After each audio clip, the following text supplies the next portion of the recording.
Welcome to FoxSports.com's draft coverage right outside Radio City Music Hall. I'm Laura Oakman, joined by Brian Billick, Charles Davis, the San Francisco 49ers with a league-high 13 picks. The rich always seem to get richer, but they made a big move going up to 18, grabbing Eric Reid, safety from LSU. Not a huge surprise considering they lost Deshaun Golson to Tampa earlier this year. They're all-pro safety. How do you like this guy? I love it. Love it. Love it. Anyone who's watched, or heard my big mouth in the last 2 months knows what, Coach? That this guy here loves safety. Eric Reid. And Eric Reid. And Eric Reid. I think he's Kenny Vaccaro was the #1 safety in the draft. But I thought Eric Reid matches better with the tight ends in the NFL than the other safeties coming out. He did not have his best year last year. But if you look around at what he was playing with and in support of, it wasn't as good as what he had before.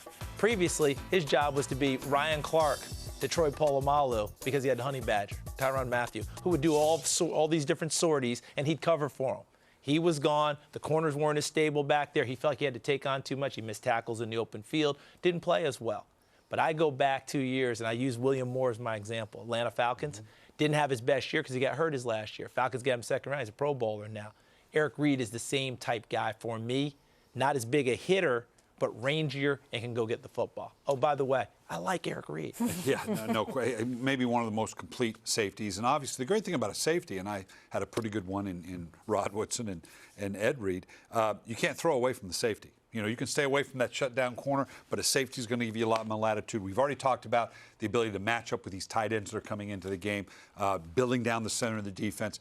49ers, very strategic. They have all those back end. You knew they're going to come and get someone that was going to help them. Right now, I think it's a great pick for them. What about a big cornerback, too? We saw what Julio Jones did to San Francisco the first half of the NFC divisional game. Yeah, I think that can be had, too, for them later. With all the picks that they have, even whatever they package to go get this, there's still more picks that they can utilize because they didn't want to bring all those picks to camp anyway. They're not going to make the team. You're not going to spend that kind of money. Go get those pieces. I like the idea of getting the big corner. That is still out there. Oh, Xavier Rhodes, as we sit here right now, has still not been picked. Now, I don't know if San Francisco can get back into it and get to Xavier Rhodes, but there's some other corners of that type, of that size and ilk that they might be able to go out and get. There's a guy named Sanders Cummings from Georgia who fits the bill. But the guy I really like at that size is David Amerson from North Carolina State. I would think about trying to get him later on. Any other glaring needs for this team, or are they in the enviable position where you got 13, well, you did before the trade, came in with 13 picks, and are they just kind of going for depth right now? Sure, they're gonna throw a bunch of that back end stuff and move up some more, or spin it off and get some picks next year. Because you're right, these guys aren't going to make it. It's wasted money to draft these guys on the back end because they're not going to make your team. All right, gentlemen, thank you, and thank you for watching. For all your draft coverage, make sure to keep it logged on right here to FoxSports.com.